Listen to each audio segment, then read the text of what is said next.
So when we start paper mache, first we have the mask mold, right?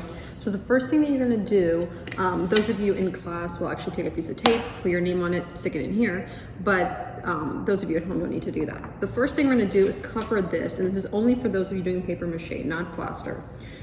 Some good old Vaseline, petroleum jelly. We just need to do a very light coat on the whole mask. Even if you're only doing part of your mask with paper mache, like let's say you're doing half the face, still cover this entire thing with Vaseline, just to ensure that in case you decide to change something or you get paper mache somewhere else, it's not gonna accidentally stick here.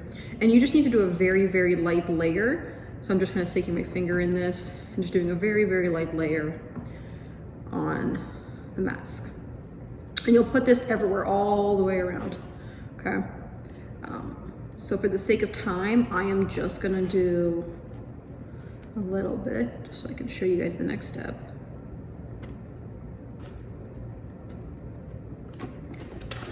And this just prevents the paper mache from accidentally getting stuck onto the mold, because obviously you want it to release and come off of this. Okay, so I just did a nice thin layer on the forehead, but you will want to cover up the whole thing with this stuff, okay? So that's the first step. Once we've done that, then we need to make our paper mache mixture. So I have my cup, and I'm gonna take some glue. There we go, okay. And I'm not gonna fill it halfway through my cup. I'm just probably gonna go for like 1/4 of the way.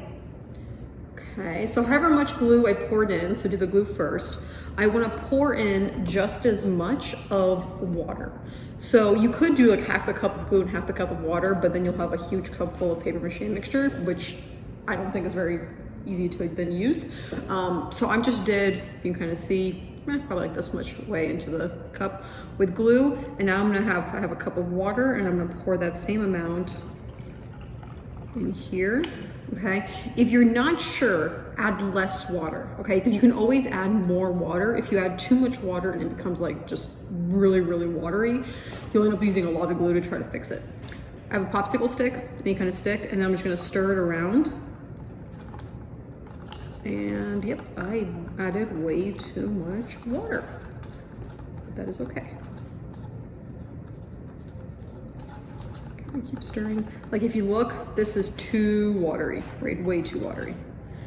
You're kind of looking from like a, I don't know, like a thick soup mixture, I guess you can say. And you can see I'm doing all of this on a board, right? You want to have your surfaces protected. You guys in class, you're going to use a board. If you're at home, you can use a rag and like an old towel, maybe an old t-shirt. But you want to put something down so you're not like using your nice like desk that you do your homework on, because this is going to get messy, right? So have something protected on here.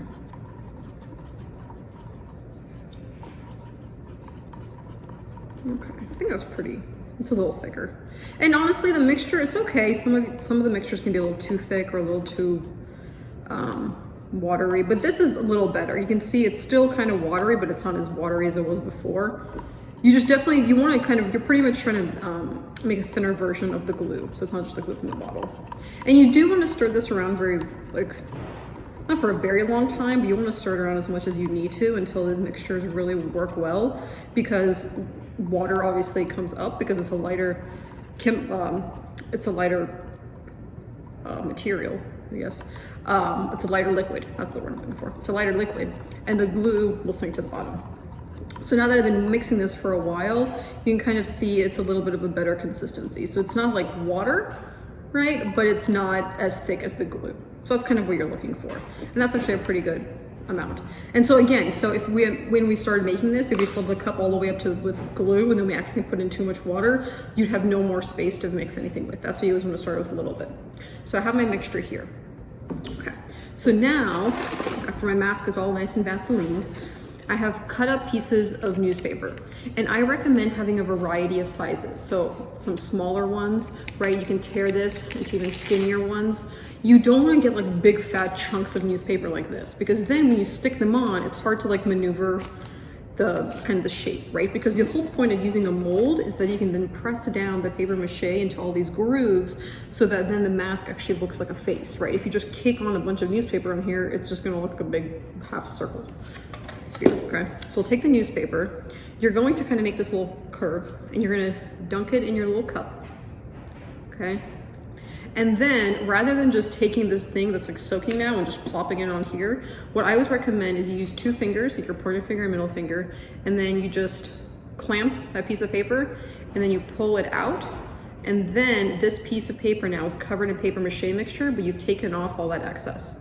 And then you'll take this and you will gently apply it onto your mask, okay? And you're gonna use your fingers to smooth it down. Okay, so it's a nice even layer.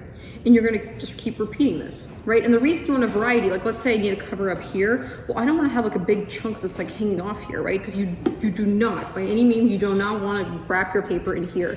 If that happens, then it's gonna dry and you're not gonna be able to get your mold out. So you do not go under here, okay? But if you have a big piece like this and you're trying to cover it up, why would you have this hanging off, right? So just tear it. Just tear it off so it's the exact size you need, okay? So we'll do this again. Push my fingers through. This time I use my pointer and my thumb. Your hands will get messy. There's no point in washing them until you are done. But also, don't just stick your fingers in here and put it all over your hands and your skin because you like to peel it off. Don't do that. We're not in elementary school anymore. Let's be a little more mature with the materials. As you can see, I'm layering them on, right? So what you want to do, get the whole thing covered with a base layer, right? So try to avoid having, you can have some pieces overlapping, but you don't want in the beginning having pieces, wet pieces on top of one another, okay? So the whole thing is covered, okay? Let's say you've done that. Whole piece is covered with paper mache, so you can see how it's looking right now, beginning stages. You cover the whole thing with paper mache, and then now it's gonna dry. You're gonna leave it to dry, okay? While this is drying, this you do not want to pour out. You're not going to throw it away. You're not going to pour out. You're going to take saran wrap. Okay, try to go and grab it quick.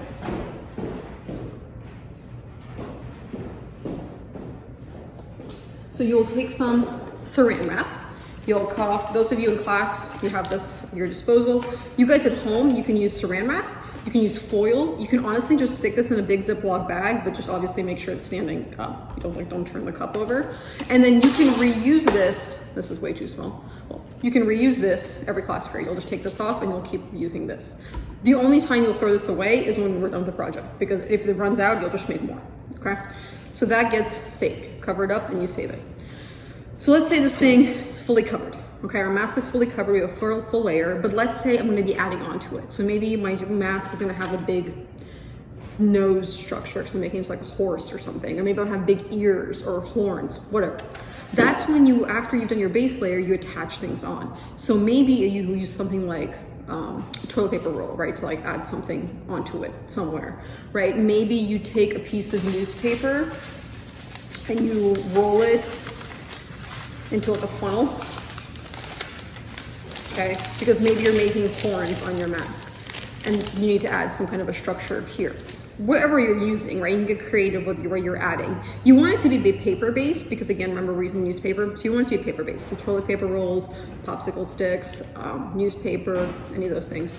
You'll take it and you will then you want to use this kind of tape, the Scotch tape. You don't want to use the kind, like you don't want to use duct tape or Scotch tape, that's that clear glossiness, because the glossy tape is really hard for the paper mache to stick to. If that's all you have and you're at home, you can make do, it's fine, just try not to use too much of it. But this tape, this kind of white tape, it's actually really nice because it's kind of like paper. And so what you will do is you'll take it and you'll use that to tape whatever you're adding as a structure onto that base layer of paper mache. Right now, my paper mache is wet. So obviously if I stick this on, it's not gonna stick because it hasn't dried yet. That's why you have to do the base layer first before you stick it on. And obviously if I stick it onto the mold itself, it's just gonna stick to the mold because there's no base layer yet, okay? Once you've done that, you'll do the same thing as we did before. Grabbing your paper mache and covering it up so the whole thing becomes one.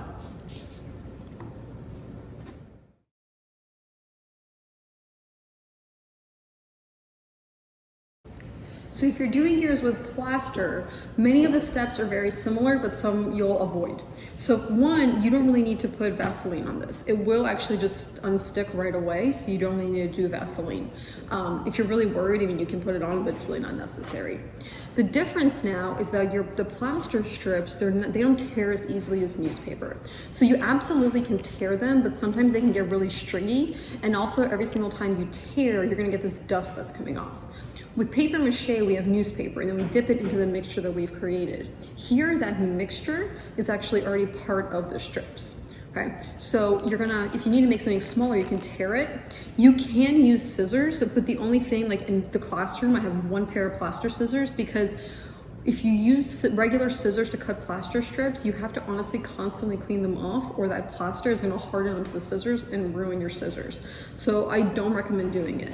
What I do recommend is you can either cut a bunch of your strips in advance before you start, so that way you can cut a bunch, take your scissors, wash them off, clean them, and then you can begin doing your mask. So you can see just from me tearing this how much dust that created. So the difference here, you can use a cup of water, which is totally fine, but then you can just see, you'll do the same thing with dipping motion. Or I have a big bucket here, and I'll fill up. And so you'll take your strip and you'll soak it. So rather than kind of just dipping it, you wanna soak it for a little bit. And then when you pull it out, you're gonna do the same thing that we did with the paper mache, but with the paper mache, we were trying to get off the excess water. What we're trying to do with the plaster strips, if you can see all these little dots in them, right, that's kind of the gauze, we want to fill those. And so when we kind of push our fingers through them, we are taking that mixture and we're pushing it through all of those little holes. Because if you don't do that, when it dries, all those holes will be still visible, and then your mask ends up being like partially kind of see-through in certain areas. So you kind of just constantly push it through your fingers until almost all of those holes are not visible. But as you're doing this, this material tends to kind of start to curl and move, and it can become like this little mess. So you kind of always want to make sure it's staying nice and open. Once you've gotten that, you'll take it and you'll apply it to your mask, just like we did with the newspaper for paper mache. And this time you also want to go with your fingers over it again to really smooth out all of those little dots. With plaster, it's also very important that you're not putting on any layers on top of each other while they're still wet. So same thing, you just want to go around, get a base layer on everything and wait it for it to dry before you add on. And just like we did with paper mache, once you get a base layer on all of this and it dries, you'll do the same thing if you need to add on anything else. Okay, so you can take this and like tape things on. One thing I forgot to mention with paper mache is that for both paper mache and plaster, if you need to build on some volume somewhere, but it's very small, right? Like not something gigantic, like you're trying to build on a gigantic form. What you can do is take either newspaper for paper mache or plaster and kind of roll it up into whatever shape you need. So let's say if I do like a little ball like that, put that under water. And this you would still want to do this as your second layer, not your first, okay? Just to kind of create a little ball of that mixture. And then let's say this dry area is already dry, you can place it somewhere, take a second strip and kind of secure it in place. So although yes, you'd be applying 2 wet layers together, you're kind of making, just soak that one. You'd be adding like some volume under this second layer. But again, you want this layer to be dry before you add this one on. If you don't wait for things to dry, that's when they'll kind of come off in the drying process. You can see the tiny strips when you soak them sometimes, how they roll up like that. But then you would take that strip, lay it on top, so then that little ball you rolled up is not really visible, but it creates a little bit of a volume, okay?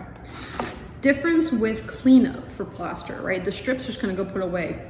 Because you've been using water, at the end of the day when you've been soaking the plaster strips, at the bottom of the cup or bucket, whatever you're using, there's gonna be plaster, and you cannot dump that in the sink because it will clog your sinks. So what you do is when you're pouring the water out, you put your hand under the bucket and you use your hand as a way to sift through, so the water will go through your fingers, but your hand is going to collect all that plaster so it doesn't accidentally fall in.